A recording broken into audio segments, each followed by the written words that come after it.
କିଛି ସମୟ ପରେ କ'ଣ ପୁଣି ମିଳିବ କି ନୂଆ ଦରମା? ଯେଉଁଟା ଆପଣ ପ୍ରଶ୍ନ କଲେ ମୁଁ ତ କିଛି ବୁଝିପାରିଲିନି। ଯେଉଁ ବିଧାୟକମାନଙ୍କର ଦରମା ବିଧାୟକ ବିଲ୍ ପାରିତ କରାହେବା ପାଇଁ ପ୍ରସ୍ତାବ ଦିଆଯାଇଥିଲା ତାକୁ ଆଜି ଅଗ୍ରାହ୍ୟ କରିଦେଲେ ସରକାର।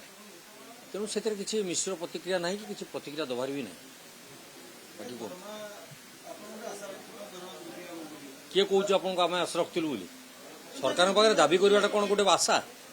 ସରକାରଙ୍କୁ ଦାବି କରିବା କ'ଣ ଗୋଟେ ଆଶା? ସରକାରଙ୍କୁ ଦାବି କରାଯାଇଥିଲା, ବିଧାୟକମାନଙ୍କର ସମସ୍ୟା ବିଷୟରେ ଅବଗତ କରାଯାଇଥିଲା।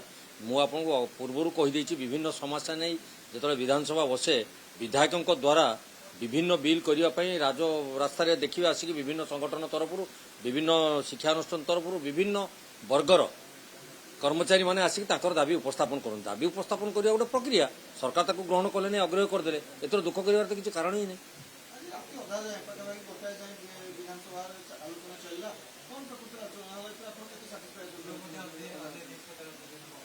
ଗୃହ 8 ତାରିଖ ପର୍ଯ୍ୟନ୍ତ ଯେଉଁ ପ୍ରସ୍ତାବ ଦିଆଯାଇଥିଲା, ଯେହେତୁ ସରକାରୀ କାର୍ଯ୍ୟକ୍ରମ ଯାହା ଯାହା ବଜେଟ୍, ଏଇଟା ବଜେଟ୍ ଅଧିବେଶନ ଥିଲା, ଯାହା ଯାହା ବଜେଟ୍ ଉପସ୍ଥାପନ କରିବା କଥା ସରକାର ତାକୁ କରିଲେ। ଏବଂ ଆଜି ମଧ୍ୟରାତ୍ର ପର୍ଯ୍ୟନ୍ତ ଚାଲିବାର କାରଣ ଯେଉଁ ଉଚ୍ଚଶିକ୍ଷା ବିଭାଗର ଯେଉଁ ବିଶ୍ୱବିଦ୍ୟାଳୟ ବିଲ୍ଟି ଆଜି ପ୍ରସ୍ତାବିତ କରାଯାଇଥିଲା ସେ ବିଷୟରେ ଆଲୋଚନା ବିତର୍କ ଚାଲି ଆଜି ରାତି 1 ବାଜିଯାଇଛି। ଏବେ ଗୃହ ମୁଲତବୀ ହେଲା ଅନିଶ୍ଚିତକାଳ ପାଇଁ ଏବଂ ସମସ୍ତେ ବହୁ ସଂଖ୍ୟାରେ ବିଧାୟକ ମଧ୍ୟ ମଧ୍ୟରାତ୍ରି ପର୍ଯ୍ୟନ୍ତ ରହି ଏ କାର୍ଯ୍ୟକ୍ରମରେ ଭାଗ ନେଇଥିଲେ ଏବଂ କାର୍ଯ୍ୟକ୍ରମ ସରିଲା ପରେ ଆଜି ଗୃହକୁ ବାଚସ୍ପତି ମହୋଦୟ ମୁଲତବୀ ଅନିଶ୍ଚିତକାଳ ପାଇଁ କରିଛନ୍ତି।